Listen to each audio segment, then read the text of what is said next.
ठीक है। एनपीएन और पीएनपी के लिए एक सिंबल होता है यूज करने के लिए, वो सिंबल आप बना लेंगे पहले। सिंबल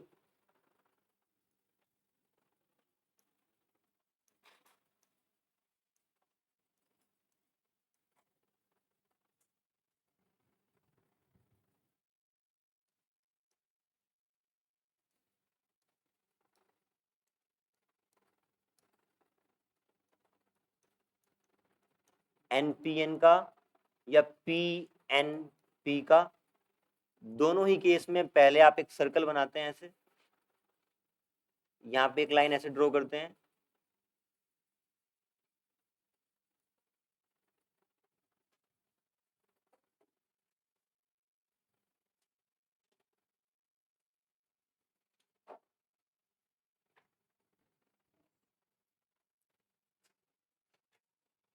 ये आपका एमीटर है, ये आपका बेस है, और ये आपका कलेक्टर। सिमिलरली यहां भी एमीटर, बेस और कलेक्टर। आप यहाँ पे ऐसे टर्मिनल बाहर दिखाना चाहें तो दिखा सकते हैं।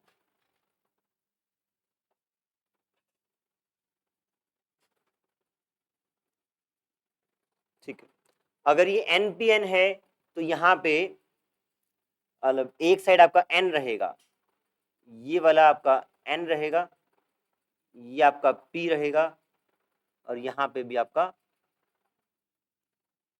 एन रहेगा। अगर ये पीएनपी है तो यहाँ पी, यहाँ एन और यहाँ पी। अब देखिए, आपने कहा कि एमीटर हमेशा फॉरवर्ड बायस होता है। अगर फॉरवर्ड बायस होगा तो आपका करंट पी टू एन आना चाहिए। देखिए, आप एमीटर कहाँ है, एमीटर ये है। एमीटर यदि फॉरवर्ड बायस है तो करंट आपका हमेशा इस साइड आना चाहिए, बल्कि आप इसको सिर्फ इतना दिखाएं, ये शो करता है कि आपका पी टू एन करंट आएगा, एमीटर आपका फॉरवर्ड बायस है। अब यहाँ पे देखें, यहाँ पे अगर P ये है, N ये है, तो आपका करंट इस साइड जाएगा। एक बात आपको श्योर करनी है कि आपका एमीटर फॉरवर्ड बायस हो, उसी के हिसाब से हमने ये एरो दिखाई है। बाकी सर्कल आपका दोनों में कॉमन रहेगा।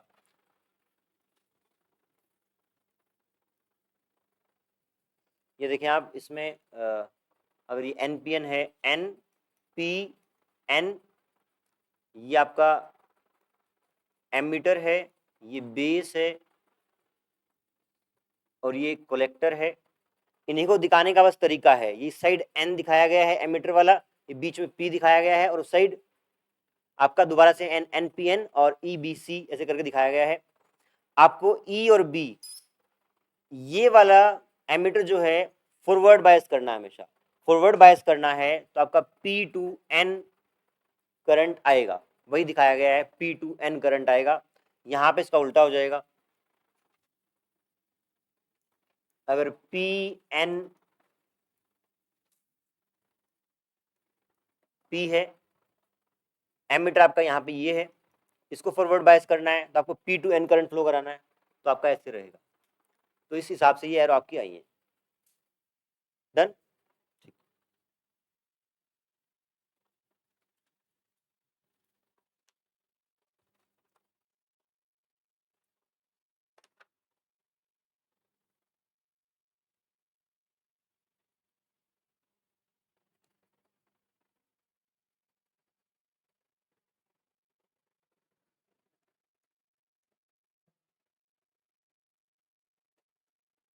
वर्किंग से पहले आप एक चीज और करें,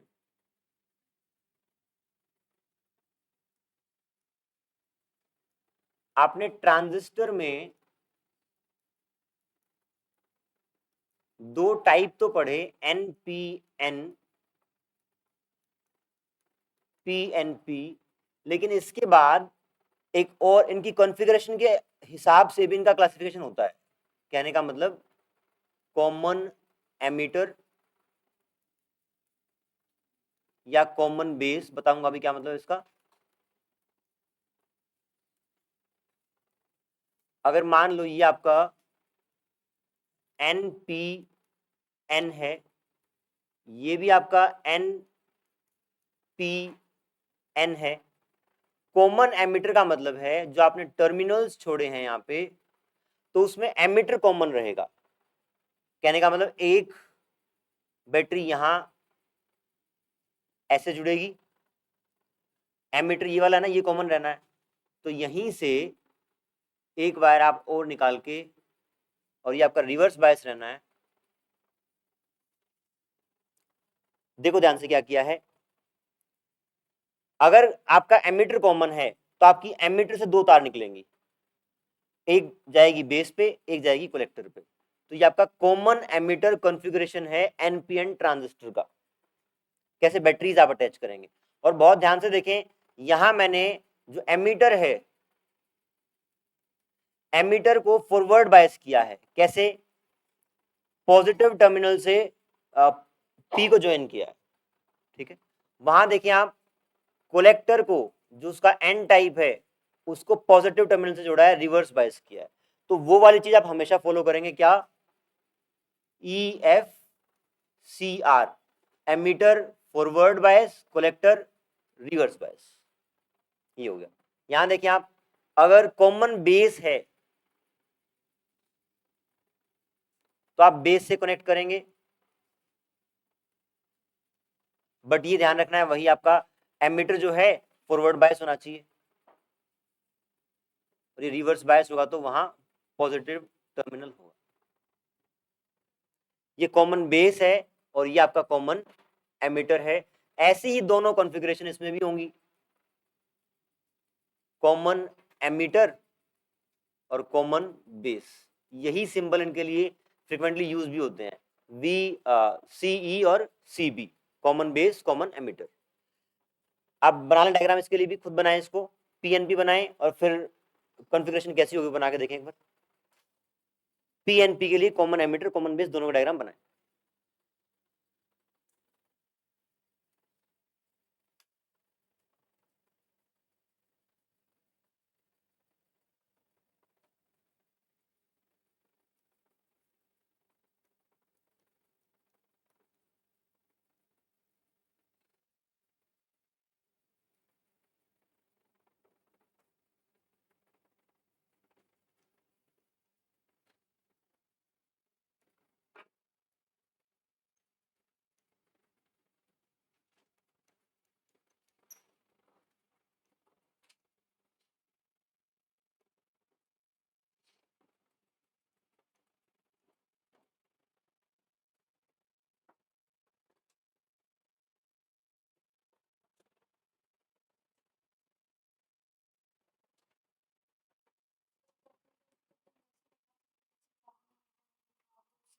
हाँ हाँ हाँ, सिंगल वायर दिखाना करें, हाँ कोई दिक्कत नहीं।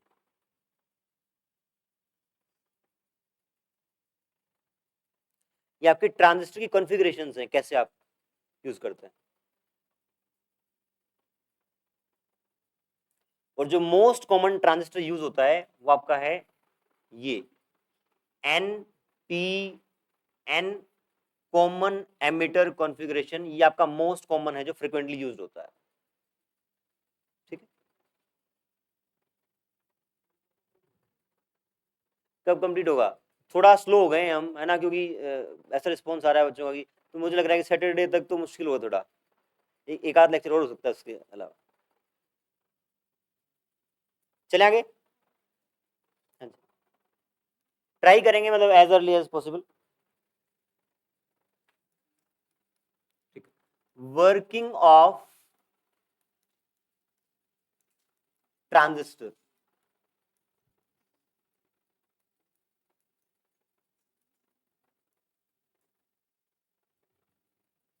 यहां पे देखो, आप अलग अलग कॉन्फ़िगरेशन की हेल्प से एक्सप्लेन कर सकते हैं। जो हम यहां पे यूज कर रहे हैं वो है NPN कॉमन बेस। NPN आपका ट्रांजिस्टर है, कॉमन बेस की कॉन्फ़िगरेशन है। डायग्राम बनाएंगे अकॉर्डिंग टू साइज। N आपका मीडियम साइज रहता है,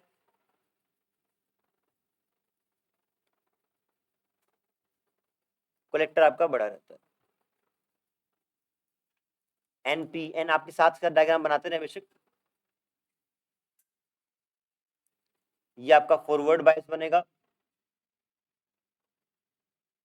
और यहां से ये आपका रिवर्स बायस बनेगा।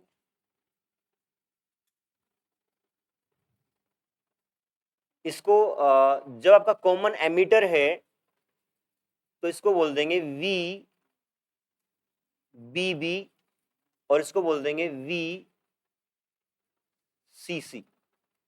देखें ध्यान से, जब आपका कॉमन एमीटर है तो कोलेक्टर की साइड लगी हुई बैटरी का वोल्टेज वीसीसी है, ठीक है, नेमिंग है उसकी। कॉमन एमीटर है, बेस की साइड लगी हुई बैटरी वीबीबी है, ई कहीं नहीं आया, वो आपका कॉमन है। हाँ जी बताएं। अच्छा सी, सॉरी,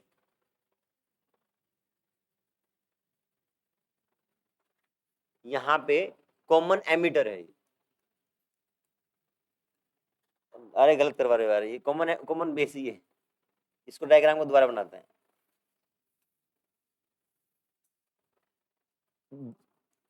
आपका जनरली जो फ्रिक्वेंटली यूज होता है वो एनपीएन कॉमन एमिटर ही होता है। स्टैंडर्ड बुक्स में बेसिक समझाने के लिए कि कैसे वर्क करता है, वहां पे एनपीएन कॉमन बेस दे रखा है।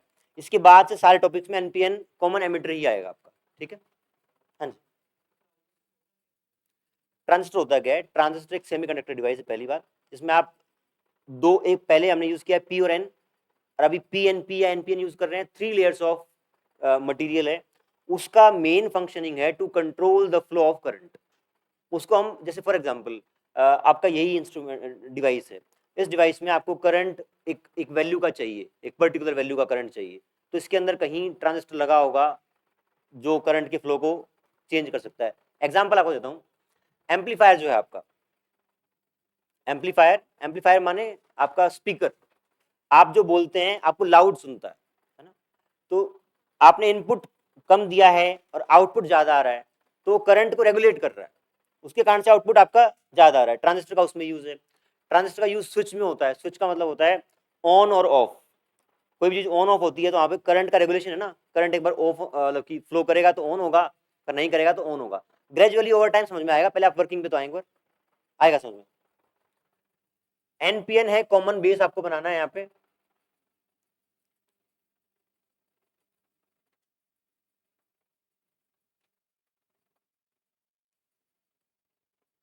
अगर कॉमन बेस बनाना है तो आप यहां से ज्वाइन करेंगे।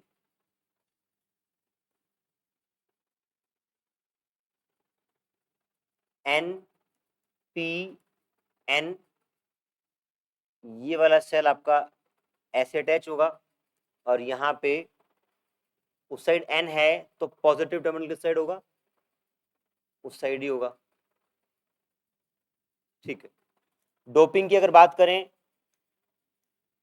तो यहाँ डोपिंग ज्यादा होगी।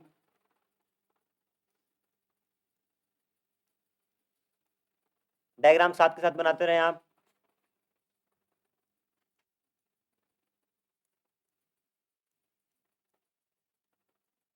बेसिक फंक्शनिंग समझ में आ गई एक बार तो फिर आगे आसान हो जाएगा।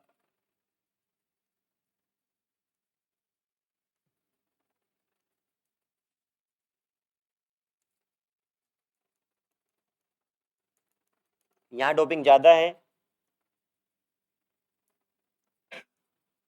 यहाँ पे आपकी होल्स की कंसंट्रेशन है वो लीस्ट है।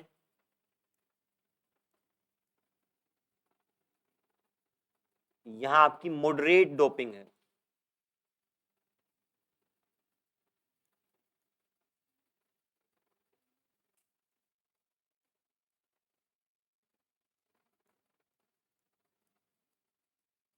ठीक, अभी बताइए यहाँ पे फॉरवर्ड बायस है ये वाला। इस देखो लास्ट केस में जो मैंने अभी डायग्राम बनाया था जो गलत था हमारा, वहां पे कॉमन एमीटर था तो बैटरी को जो बेस की साइड लगी है उसको सी बी बोला था। यहाँ पे कॉमन बेस है तो इसको आप वी ई ई।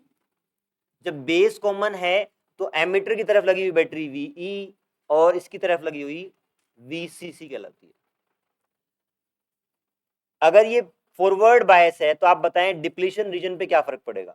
अगर यहाँ पे ये एनपी जो है उसको भूल जाए एक बार, यहां पे डिप्लीशन रीजन पे क्या फर्क पड़ेगा? ये इलेक्ट्रॉन्स ही है रेड वाले, ये होल्स। आपके एन टाइप में मेजोरिटी चार्ज कैरियर्स क्या करें? अबे ये क्या है, एन टाइप में क्या होता है? इलेक्ट्रॉन्स, ये रेड डॉट्स आपके इलेक्ट्रॉन्स हैं, मेजोरिटी चार्ज कैरियर्स हैं। डायग्राम पहले बनाया तो हुआ है यार, ऐसे कैसे आप वो कर रहे हो क्या?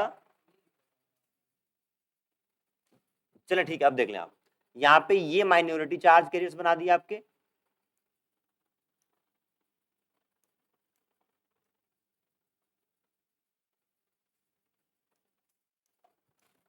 अब ठीक है, ठीक।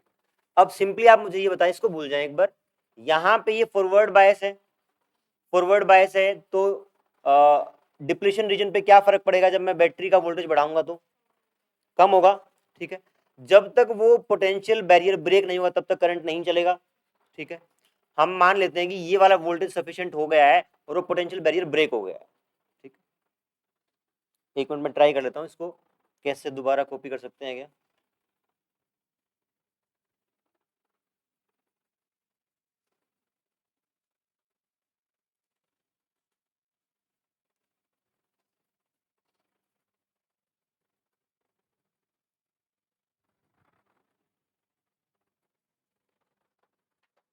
ठीक, अब देखें, ये वाला जो पोटेंशियल बैरियर था, मैं उसको सिर्फ एक सिंगल लाइन से दिखा रहा हूं कि वो ब्रेक हो चुका है। ये जो आपकी ब्लू लाइन है, ये पोटेंशियल बैरियर को दिखा रही है, डिप्लीशन रीजन को दिखा रही है, जो आपका ऑलमोस्ट नेग्लिजिबल टाइप हो गया है। और इस वाले पे क्या फर्क पड़ेगा? ये आपका रिवर्स बायस है, बढ़ जाएगा।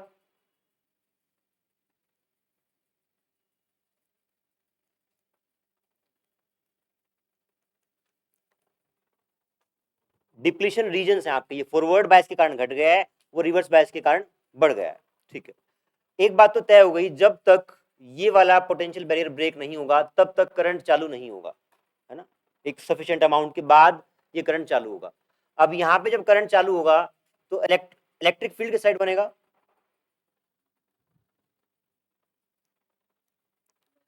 इस केस में इलेक्ट्रिक फील्ड आपका ऐसे बनेगा, ठीक है। ये इलेक्ट्रिक फील्ड इलेक्ट्रॉन्स को किस साइड मूव कराएगा?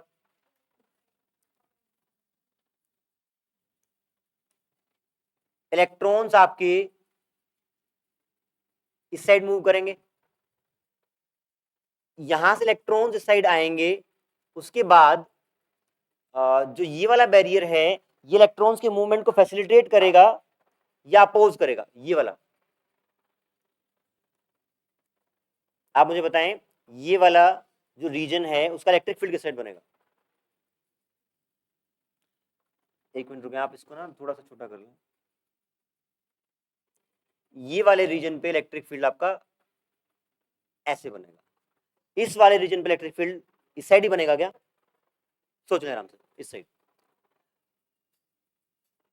ये येलो लाइन क्या है? इलेक्ट्रिक फील्ड की डायरेक्शन, आप मेंशन करते रहना। यहां से इलेक्ट्रॉन ऐसे गया और उसके बाद एक बहुत बड़ा सा आपका इलेक्ट्रिक फील्ड है जो उस इलेक्ट्रॉन्स को फैसिलिटेट करेगा to cross that barrier. Generally जैसे यहां पे भी देखें, हमने पहले ही बात की थी कि जो बैरियर होता है ये मेजोरिटी चार्ज कैरियर्स के लिए होता है। इसका मतलब ये इलेक्ट्रॉन इस साइड से इस साइड नहीं आएंगे और ये होल इस साइड से इस साइड नहीं जाएंगे, बस बट इस साइड का होल इस साइड आ सकता है, इस साइड का इलेक्ट्रॉन भी यहां जा सकता है।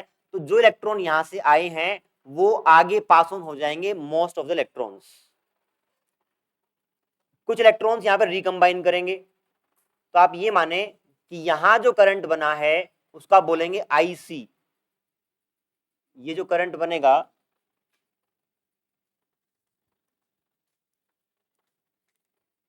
यहां जो करंट, अच्छा ये एक बात और बताएं, ये मोशन इलेक्ट्रॉन का है, करंट की डायरेक्शन क्या होगी? उल्टी। आपकी करंट की डायरेक्शन यहां होगी ऐसे, ये आई है और ये आपका इलेक्ट्रॉन का मोशन है, इसको बोलेंगे आई ई, एमीटर से निकलने वाला करंट। इलेक्ट्रॉन्स यहां गए, कुछ ने इनके साथ रिकंबिनेशन किया, बट मैक्सिमम पास ऑन हो जाएंगे। जो इलेक्ट्रॉन्स पास ऑन हो गए यहां से,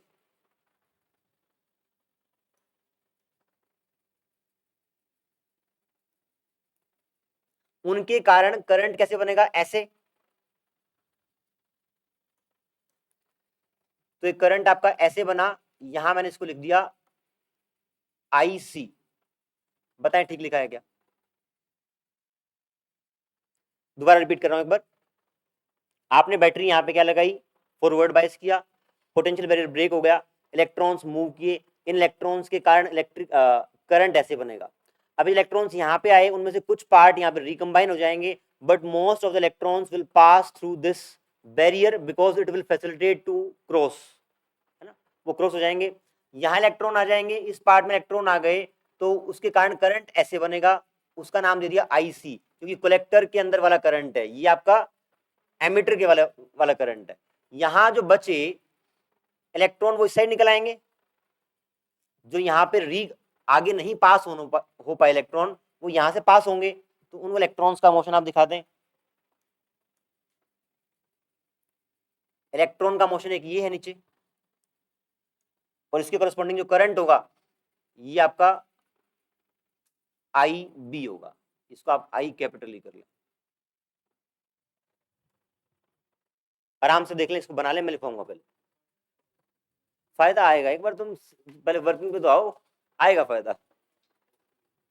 जो 2 एप्लीकेशंस हैं लास्ट में जो आएंगी सारी वर्किंग के बाद, उसके बाद फायदे पे आना।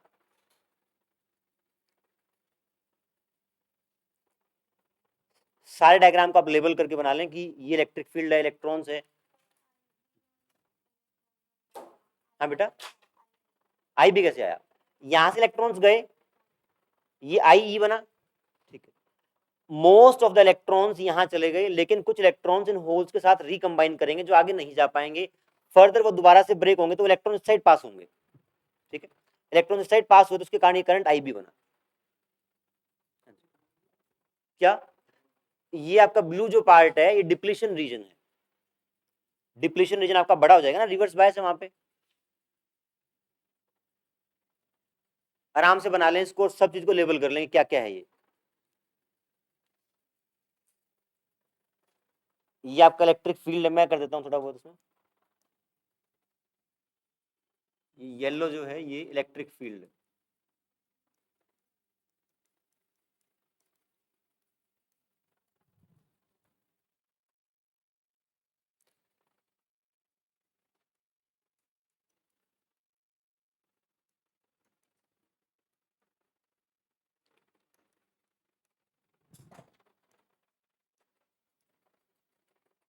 ये रेड एरोज हैं, direction of flow of electrons,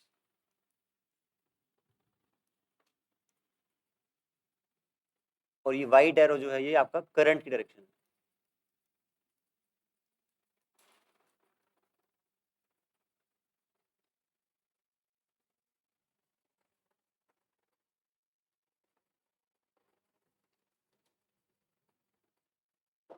हाँ जी बताएं, पूछना कुछ, क्या करें बाद में, इसको बनाएं, बताएंगे अलग से, बहुत बेसिक। डन। हाँ जी, यहाँ पे आप इसको भूल जाएं एक बार, मतलब सिर्फ इस P को और इस N को कंसिडर करें, इस P को और इस N को।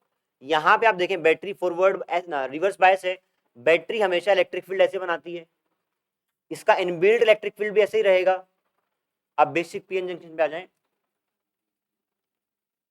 ये आपका PN जब होता है, इलेक्ट्रॉन इस साइड फ्लो करते हैं, तो डिप्लीशन रीजन में यहाँ N आ जाते हैं, यहाँ P आ जाते हैं, तो इनबिल्ट इलेक्ट्रिक फील्ड ऐसे होता है। अगर आप इसको रिवर्स बायस करें ऐसे, तो इसके कारण एक इलेक्ट्रिक फील्ड और आ जाएगा, जिसके कारण आपका डिप्लीशन रीजन बढ़ जाएगा, तो बढ़ा हुआ डिप्लीशन रीजन। इलेक्ट्रिक फील्ड आपका ये कौन सा है, इनबिल्ट प्लस अप्लाइड दोनों का है, वो इलेक्ट्रॉन्स को आगे फैसिलिटेट करेगा। अब बीच वाले रीजन को कम डोपिंग और स्मॉल एरिया बनाने का क्या कारण है, बिकॉज हम मैक्सिमम करंट इसके थ्रू पास कराना चाहते हैं, कलेक्टर के थ्रू। तो होगा क्या, यहां पर अगर कम होल्स हैं तो इलेक्ट्रॉन होल रिकम्बिनेशन कम होगा। क्या खिचड़ी पकाते रहते हो तुम लोग, यहाँ जा, यहाँ आ जा, आ जा, यहाँ जा, जल्दी आ जा यहाँ पे, और यही बैठा करेगा।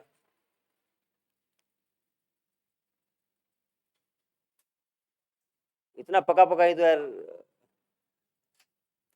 ठीक है, मैं क्या बता रहा था, हाँ, यहाँ पे जो ये होल्स की कंसंट्रेशन है वो बहुत कम है, इसलिए रिकम्बिनेशन भी कम होंगे और most of the electrons will pass through this region. ठीक है, और इसका साइज कम है तो इलेक्ट्रॉन्स के पास समय भी नहीं रहेगा उनके साथ रिकम्बाइन करने का, और आगे आपका इलेक्ट्रिक फील्ड भी है फैसिलिटेट करने के लिए, वो भी उनको जंप करा देगा।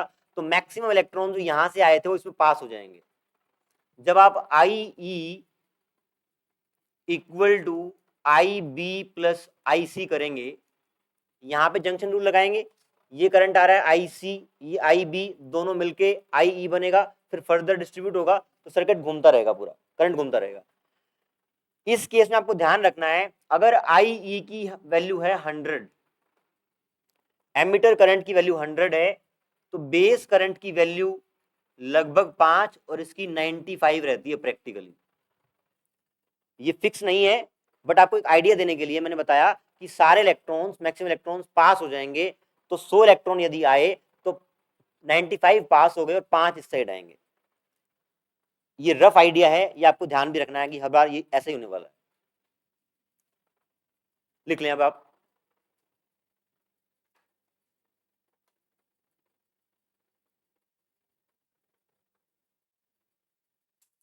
इन एनपीएन कॉमन बेस ट्रांजिस्टर, बंदे मुंह तो क्या हो गए, फिर एक्टिव हो जाओ। लिखें, in NPN common base transistor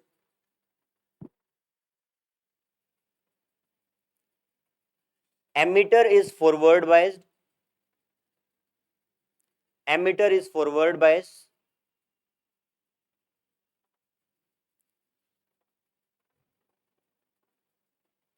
and collector is reverse biased.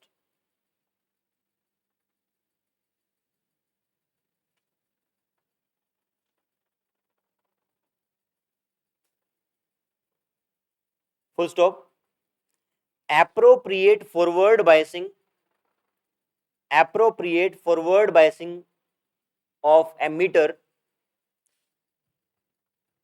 appropriate forward biasing of emitter breaks the potential barrier, breaks the potential barrier, appropriate forward biasing of emitter breaks the potential barrier so that electrons can move from N to P, electrons can move from N to P easily. ठीक है, उसके बाद उस side लिखेंगे आप, मतलब next point, and when collector is reverse biased, when collector is reverse biased, potential barrier increases, potential barrier increases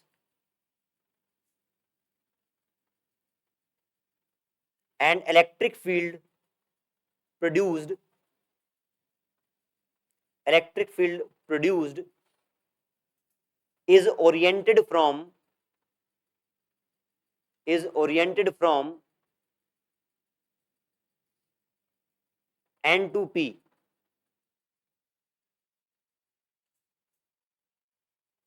N to P, which facilitate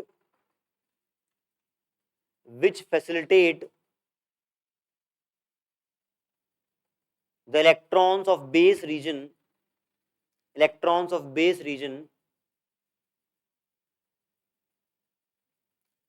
to come in N region,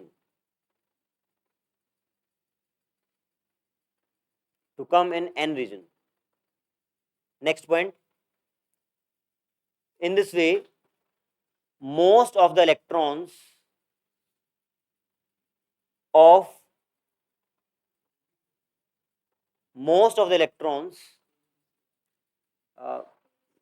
in this way, most of the electrons from left side n, left side वाला n जो है, most of electrons from left side n comes to base region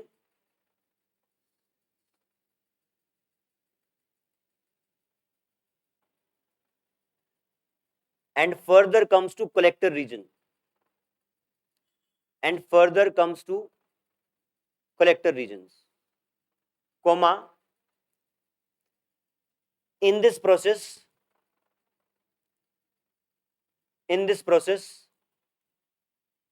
some electrons recombine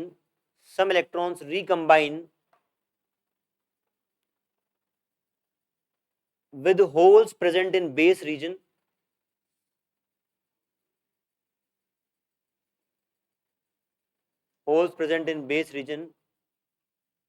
and constitute base current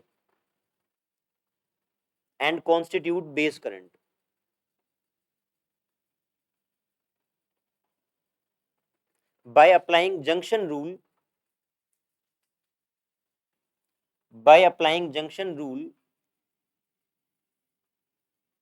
we can say IE equal to IB plus IC.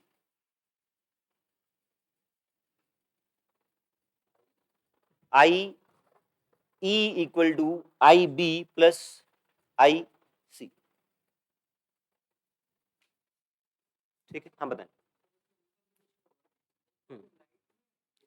देखो definitely ऐसा हो सकता है कि आपके रिकॉम्बिनेशन में लाइट आएगी। फॉर एग्जांपल अब जो लाइट आई, हाँ देखो लाइट एमिट होगी, बट वो विजिबल रीजन में होगी कि नहीं होगी, दोनों बात, एक बात।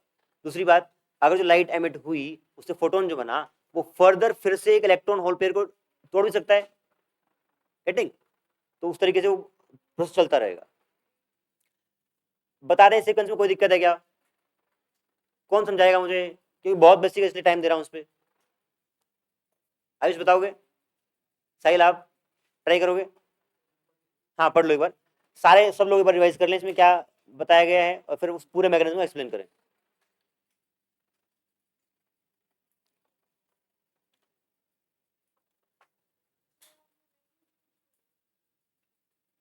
हाँ सजेशन सभी आए हैं।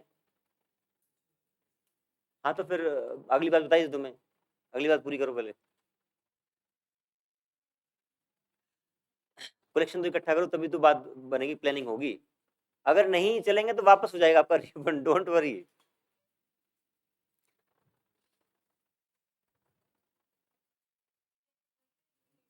डेट भी आगे पीछे कर लेंगे, सब फ्लेक्सिबल है ना। पहले आप प्लान बनाओ, प्लान एग्जीक्यूट तभी होगा जब कलेक्शन आएगा। 8 बच्चों ने भी डिपॉजिट किया है और जो भी इंटरेस्टेड हैं वो आज शाम तक कर दें। अगर आपका जहां आपका मन है, आपका ही देखो, आपका ही इनिशिएटिव था, हम तो घूम घुमा चुके। बच्चों के लिए कि हाँ उनको कुछ रिफ्रेशमेंट ऐसा चाहिए, ब्रेक चाहिए, तो आपके लिए अब आपका ही मोटिवेशन कम हो गया तो फिर मजा नहीं आता। क्या करें? हाँ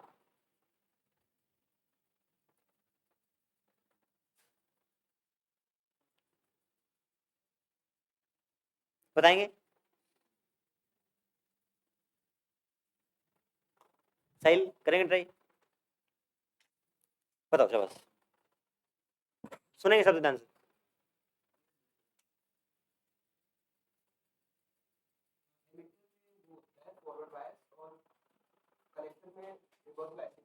ठीक है,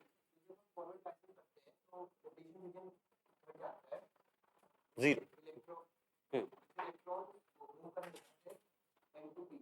ठीक है, और करंट P2N, हाँ ठीक है, गुड। कलेक्टर साइड,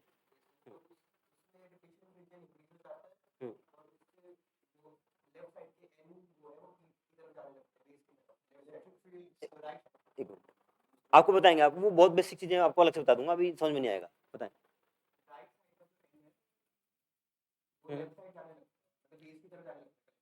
इलेक्ट्रॉन ऐसे नहीं,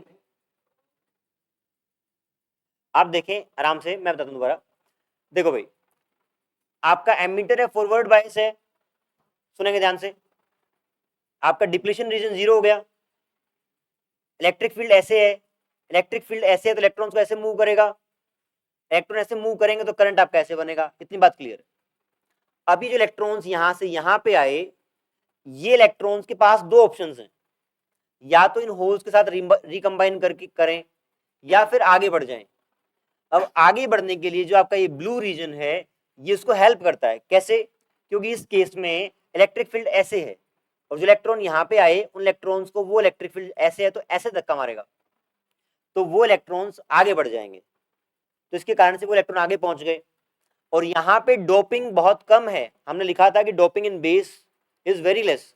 अगर डोपिंग कम है तो रिकॉम्बिनेशंस कम होंगे, तो मैक्सिमम इलेक्ट्रॉन्स पास ऑन हो जाएंगे। एक तो डोपिंग कम है, एक साइज कम है, एक इलेक्ट्रिक फील्ड सब्सटेंशियल है। ये 3 पॉइंट है, आपको अलग अलग ध्यान रखने हैं। दोबारा बता रहा हूं, यहां से यहां इलेक्ट्रॉन क्रॉस करने में 3 चीजें हेल्पफुल हैं। एक तो डोपिंग कम है, दूसरी बात साइज कम है, और तीसरी बात वो वाला इलेक्ट्रिक फील्ड भी फैसिलिटेट कर रहा है टू क्रॉस दिस बैरियर। ठीक है, इलेक्ट्रॉन यहां पहुंच गए, मोस्ट ऑफ द इलेक्ट्रॉन, लेकिन सारे के सारे नहीं पहुंचे, कुछ आपके होल और इलेक्ट्रॉन का रिकॉम्बिनेशन भी हुआ। जो यहाँ पे रिकॉम्बिनेशन हुआ, वो इलेक्ट्रॉन फिर से मतलब बॉन्ड टूटेंगे, इलेक्ट्रॉन बनेंगे, वो इस साइड आएंगे। ठीक है, यहाँ आएंगे तो आपका आई भी ऐसे बन गया, और वहां से आपका आईसी ऐसे बन गया। वो इलेक्ट्रॉन ऐसे मूव किए तो आपका आईसी ऐसे बन गया। अब इन 3 व्हाइट लाइंस को आप देखो, करंट इस साइड से आ रहा है, इस साइड से आ रहा है, तो आपका यहाँ जुड़ेगा। जंक्शन रूल लगाऊं मैं यहाँ पे, तो 2 साइड से आने वाला करंट इस साइड इसके बराबर रहेगा, तो I E is equals to I B plus I C, ऐसा रहेगा। एग्जाम्पल के लिए आपको याद रखना है कि अगर ये इस करंट की वैल्यू 100 है, तो इसकी लगभग लगभग 5 और इसकी 95 रहेगी। इतना ही करें। कल बहुत ध्यान से रिवाइज करके आना, नहीं तो मैं बिल्कुल भी क्लास में अलाउ नहीं करूंगा भाई, बहुत एफर्ट लग रहा है।